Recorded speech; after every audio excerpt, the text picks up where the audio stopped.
Hey guys, welcome back. Takashi here, and we're back at it again with Crimson Gray. This time, the second game, alright?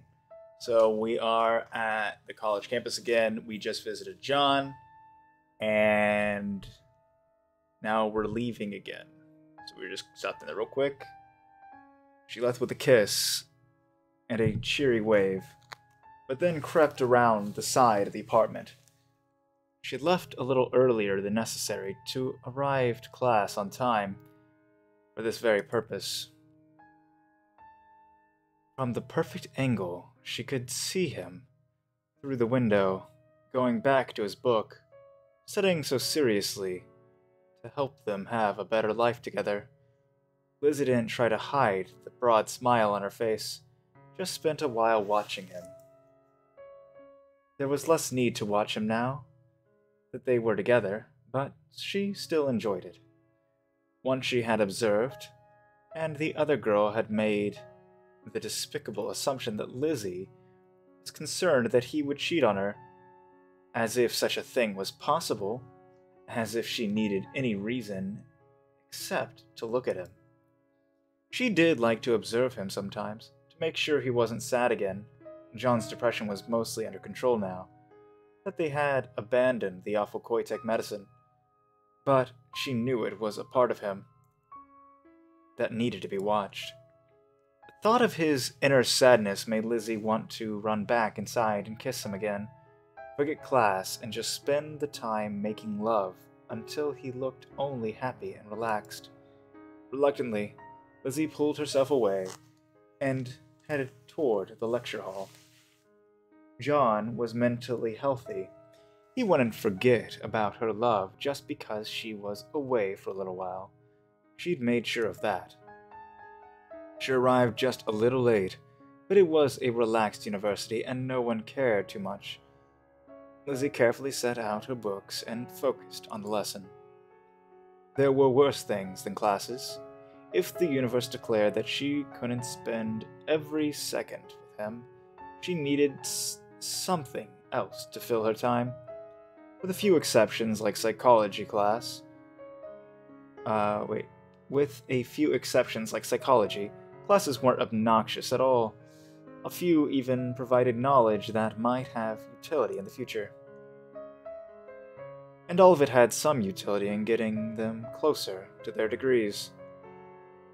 Once, it had been difficult for Lizzie to think about such long-term plans, but now she could see how both of them, earning degrees, would help them create the life they wanted. But after that, things became more tangled in her mind. She wanted to be with him. She wanted whatever he wanted. But he was convinced that they should take jobs in the industry, play some small role in preventing pharmaceutical giants like Koitek from doing anything as terrible as they'd done at their old high school. Or the experiment they had done that had led to Lizzie's existence. The idea that John wanted to make sure there would never be anyone else like her, that she would be the only one. It made her tingle all over.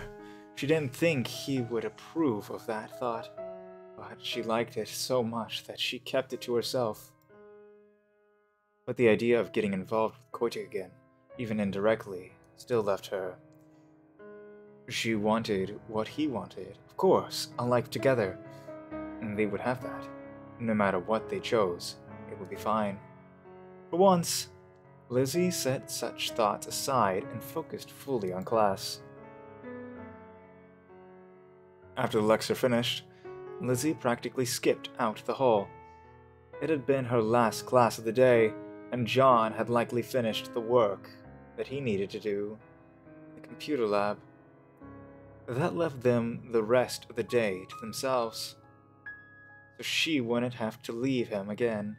Lizzie stopped by the store first, since they were low on food. It hurt her pride as a cook that they had to eat ramen, but money was tight. The least she could do was purchase cheap vegetables to enhance the experience. As she picked out appropriate ones, Lizzie carefully kept track of her spending versus the amount of money she had left. She had aged out of child support. Not that the man who had impregnated her mother had ever been reliable, which combined with college expenses left her in a more difficult financial situation than ever before in her life. She was careful to add everything up in her head so that they still had enough money to drop by the pharmacy after getting groceries. There was a small locally owned one, where she felt comfortable getting John's depression medication, though it seemed to be getting more expensive these days. Of course, she did still own Abby's home in their hometown, but Lizzie wanted to avoid anything to do with it in case Koitek was watching, and John would never want to live there anyway. Perhaps, after they graduated, she could sell the house for a down payment on one of their own. The idea gave her a pleasant hum of emotions as she finished her errands and headed back home with a spring in her step. But when Lizzie arrived, she found the door locked. She quickly pulled out her key, adding another scratch mark to the lock before successfully opening it. The apartment was empty, briefly making her heart hammer in her chest. There was a note on the table, and she seized it, eyes flickering over the words. John had gone to the computer lab and said he hoped to be back before she was, but that it might be longer. So she had an explanation. But even as Lizzie breathed a sigh of relief, part of her mind began to churn with other thoughts. What if this was some kind of excuse? No. John would never do such a thing. Never. Lizzie crumpled the paper up in her hand, then nervously tried to smooth it out again. John would never betray her. She knew that now, carried that fact tightly in her heart. But the world was filled with awful people, terrible women who might try to seduce him. And even if he pushed them away, the idea of one of them laying a hand on him. And what if Koitek got a hold of him somehow? They'd already tried it once, to use him to get to her. She thought they were safe now. But what if she was wrong? Once Lizzie might have flown out of the door and hunted him down until she could be sure he was safe. Now she found herself pacing, fingers tangling in her hair as she tried to quiet the thoughts screaming in her head. On a whim, Lizzie grabbed the extra spiral notebook she'd taken out and slapped it down on the table. She began furiously writing everything in her mind, letting the thoughts out to give herself a little relief. She'd done this once, before she had met him, just like she'd collected pictures of him. Now that she had the real thing, she'd neglected such habits, but they had helped her once. Perhaps they could again. Finally, she was done. Lizzie took a deep breath and looked over the page of furious scribblings. Some of the thoughts were there embarrassed her. She needed to trust him utterly, but it was good to get them out of her head and onto paper. She felt calm again, and the memory wafted from the deep recesses of her soul. The place where she kept him, comforting her even now, though the page was a mess. She had returned from the edge. Lizzie realized that she was gripping a knife in her other hand. After a pause, she set it down. Though her mind was clear, she still wasn't sure what to do. Obviously, John would never cheat on her. He had been very considerate to leave a note, and no doubt that explained the situation. It was unlikely that anything terrible had happened to him. She still missed him. She still missed him, though, and wanted to drown the rest of her fears in his presence. It was possible that he would be unhappy if his work had gone on too long, and might be happy to see her. Lizzie closed the notebook and put it in with the others, considering what she should do. Start making dinner, wait for him, go meet John at the computer lab. Okay. So, with Lizzie, I feel that if she doesn't meet him, that could actually make things worse and kind of build her tension and stress. And I think she's calm enough now where she won't do a total freak out in public. So let's just go and meet him at the computer lab. Floating to the old cabinet in the corner of the room, Lizzie opened it and looked over her collection. She selected her axe, of course, and took another knife to compliment who she always carried. Yes, this felt better.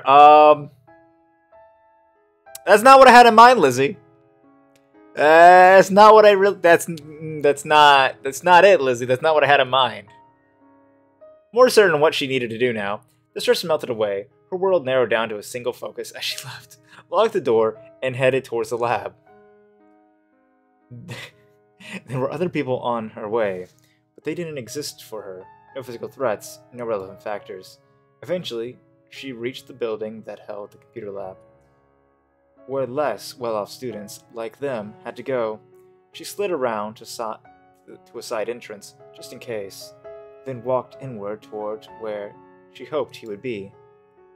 Finally, she spotted him, trying to collect his things, but talking to another student, a boy, someone he worked with at the library. Lizzie knew his name, not a threat. She breathed a sigh of relief and leaned back against the wall, beside the door to the lab. There was a simple explanation as to why he was late, as she had known there would be, but it was still comforting to watch him. Lizzie slid a hand into her purse and caressed the shaft of her axe while she waited. Yes, meditating.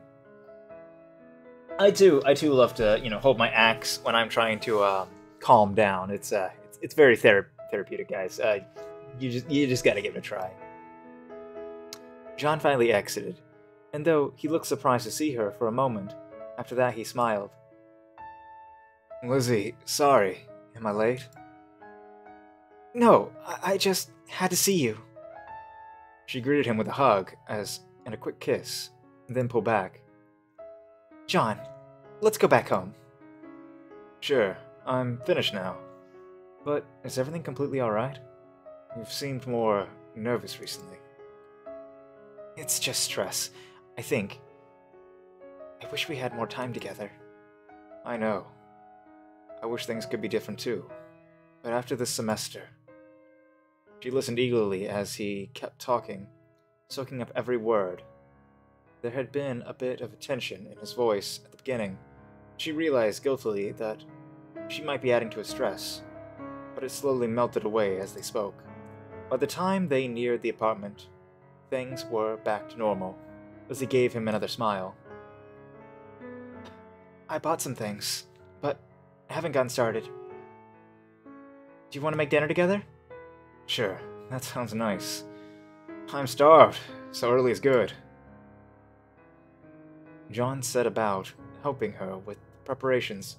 They didn't have a lot to do, but even if they were just eating ramen, Lizzie wanted to give it her best. Lizzie set about cutting up the vegetables, removing the bad portions and reducing the rest to appetizing chunks. Her knife flickered satisfyingly.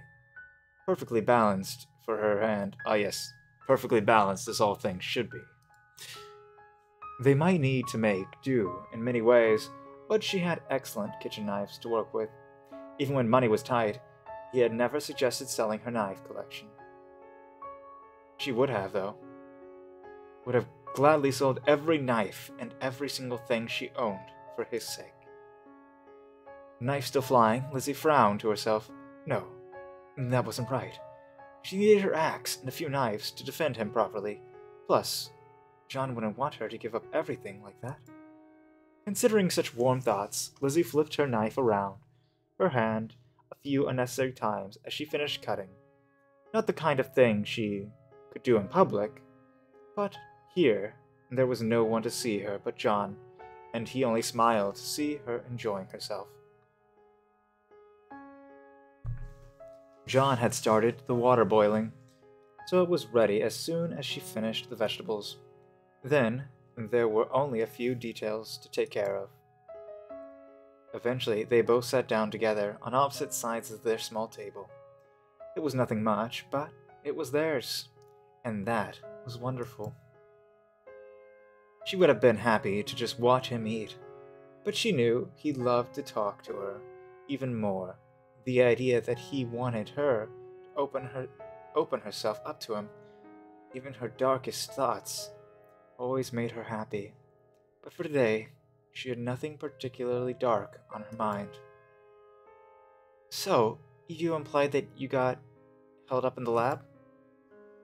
Mostly it was nothing unusual. Just had to answer some questions. But Dan caught me at the end. He wanted me to switch shifts at the library. He wanted me to do tonight. Which I said I wouldn't work, so we had to do some weird rescheduling. Hasn't that been happening a lot lately? Yeah, and I might be picking up even more shifts. Figure it can't hurt, right? No, but she didn't like him to be away from home more often. Lizzie had to admit that the library job was a good one, allowing him to study or rest most of the time, but she still didn't like it. At least she could visit him without it being a hindrance. Why did he feel the need to work so much, though? Lizzie had her own campus job, and the numbers of their debt weren't too awful, thanks to scholarships. Would it be better if they could get rid of it? Maybe she could consider going back to the house and selling it after all. Though she considered asking him all of those questions, Lizzie decided to hold back. John had many concerns of his own, and adding her anxiety to those might make him depressed again. She was stronger, so it was better for her to shoulder the burden. After dinner, they moved to the couch to work. It was a ratty old thing. They'd gotten off a curb, but it was fairly soft and it served to hold them. They sat on opposite sides, each with their textbooks, their feet touching in between. Just being able to be so near him, so comfortably, Lizzie slid her feet against his leg, gave him a bright smile when he looked up at her. An old part of her wanted to act immediately, to have sex before the moment could pass. But they had been together for 2 years. Moments like this were hardly a rare thing. Slowly, her mind had learned that she didn't need to be desperate. The life she wanted with him was filled with moments like this too. Despite her thoughts circling around him, Lizzie finished her work rather quickly. Because of it, in a sense, there was a purpose to so many activities that he had once been just going through the motions. Lizzie saw he was still busy working and spent a little while admiring him. So you think about it, they've come quite a long way, a lot of development we see with their emotion, and especially with Lizzie about how she handles things, because as you can see before, it was all about, possessing him, being near him, and during that lockup scene from the first game, which you haven't watched my Let's Play, but please go back and watch that for this to make a lot more sense. You might just be like, wow, why is this girl just so psychic? Well, go back and watch the first game. Seriously, just do it. We'll probably go a little bit further with this one, and then, because we'll probably get it to around 20 minutes, and then we'll go ahead and cut it there before moving on to the next episode. She loved that look of concentration as he became fully absorbed with something. It was even better when it was directed towards her, but just his concentration was cute too. She could have watched forever, but once she got her fill, Lizzie stood up. She kissed him on the cheek, and then headed to the other side of the apartment. They didn't have a lot of space, but there was enough for her to retrieve her axe from the cupboard and experiment with it a little. She hadn't experienced any more physical instability since the incident, leaving her very capable of protecting him, but she needed to be cautious. Though she didn't like to think about it, Lizzie had to admit that there was a small chance that she could hurt John by accident, even if they never had a serious conflict with Koitek again. She needed her knives to feel secure. The idea that she might cause the slightest injury by accident. Lizzie practiced carefully, both following through with all the force she could muster and bring the axe to a halt at a moment's notice. The practice was soothing, and Lizzie soon found herself smiling. There had been a time in her life after she found him when it had been possible that she might harm him in order to preserve their love, though those thoughts now struck her as alien and horrible.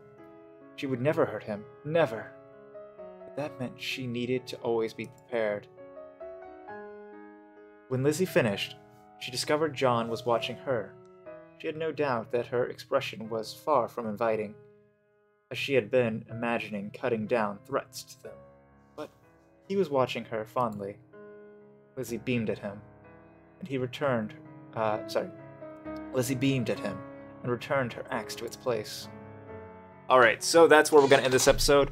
Again, I gotta say, I really do like seeing the development with Lizzie. I kind of almost want to go back and watch my videos about where I was, like what happened, to see it. But knowing that, we did clearly see that she did consider doing things to him, and even did kidnap him. Now, she may not have harmed him physically, but she did kidnap him. We saw that. And now she's to the point where she doesn't even think about those kind of ideas anymore as a possibility. Now, if John were to go crazy and do something, would she do something? Probably. But we're not at that place. John is clearly loyal to her. She's loyal to John. And it's for a Yandere relationship, as healthy as it can be. So hopefully it stays that way, and we'll continue to see it and see them grow. I look forward to that. Anyhow, guys, thank you so much for watching.